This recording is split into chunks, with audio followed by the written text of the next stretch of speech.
Bismillahirrahmanirrahim. Assalamualaikum warahmatullahi wabarakatuh. Salam sejahtera untuk kita semua. Kembali lagi dengan saya Nuriska Muayana pada video pembelajaran mata kuliah metodologi penelitian. Nah, di sini saya akan membahas materi tentang populasi dan sampel. Ya, langsung saja kita masuk pada materi yang pertama, yaitu pengertian populasi.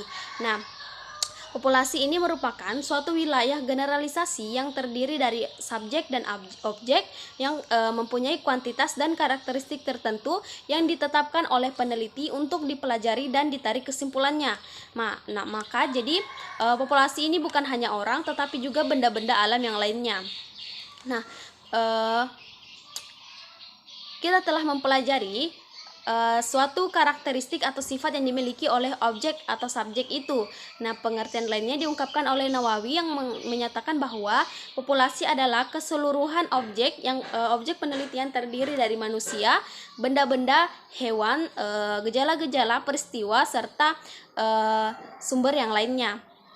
Nah, selanjutnya yaitu populasi dapat dibedakan menjadi populasi terbatas atau populasi terhingga yang dimana memiliki batas kuantitatif secara jelas karena memiliki karakteristik yang terbatas. Nah, selanjutnya yaitu pengertian sampel, materi kedua ya.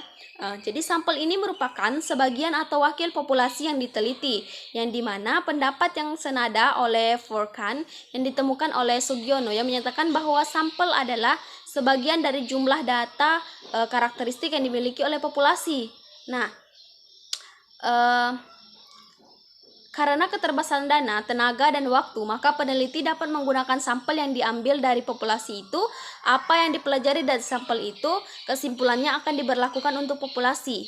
Nah, untuk itu, sampel yang diambil dari populasi harus betul-betul representatif. Nah, teknik sampling. Dan teknik sampling ini merupakan teknik pengambilan sampel. Yang dimaksud dengan teknik sampling adalah cara untuk menentukan sampel yang jumlahnya sesuai dengan ukuran sampel yang akan dijadikan sebagai sumber data sebenarnya, dengan memperhatikan sifat-sifat dan penyebaran populasi agar diperoleh sampel yang representatif. Nah, teknik sampling pada dasarnya dapat dikelompokkan menjadi dua, yaitu probability sampling dan non-probability sampling.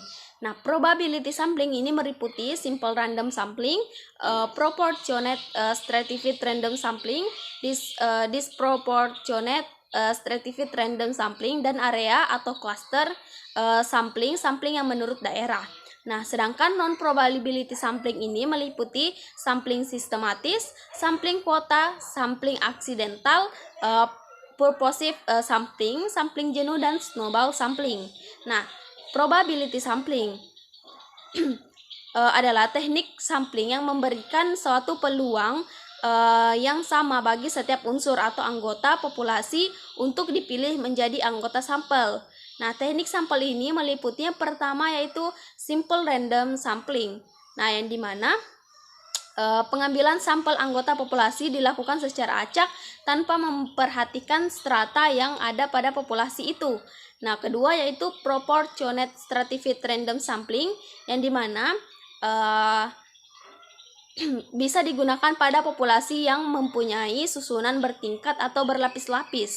Nah, yang ketiga yaitu disproportionate stratified random sampling, yang dimana teknik ini digunakan untuk menentukan jumlah sampel bila populasinya berstrata tetapi kurang proporsional. Nah, yang keempat yaitu kelas sampling atau area sampling.